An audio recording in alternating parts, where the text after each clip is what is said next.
আসসালামু আলাইকুম। আমরা সাতক্ষীরার সুন্দরবনে এসেছি।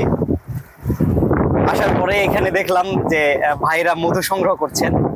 একটু টেস্ট করে আপনাদের দেখাই।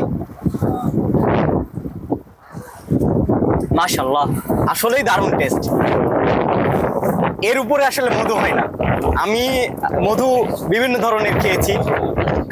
কালো জিরা ফুলের মধু খেয়েছি, সরিষা ফুলের মধু খেয়েছি, কলিশা ফুলেরও মধু খেয়েছি, কিন্তু এই সুন্দরবনের যে মধু, এই মধুর উপরে আসলে মধু হয় না। আমার কাছে দারুণ লেগেছে ভাই, নিঃসন্দেহে দারুণ। আপনারা যারা মধু পছন্দ করেন নিঃসন্দেহে ভাইদের থেকে নিতে পারেন। আমি আসলে প্রমোশন করছি না, আমি যেহেতু ভাইরাও আমার কাছে নতুন, আমারে টেস্ট করতে দিছে, আমি একটু আগেও খেয়েছি। আসলে সুন্দর টেস্ট, এর উপরে আসলে মধু হয় না।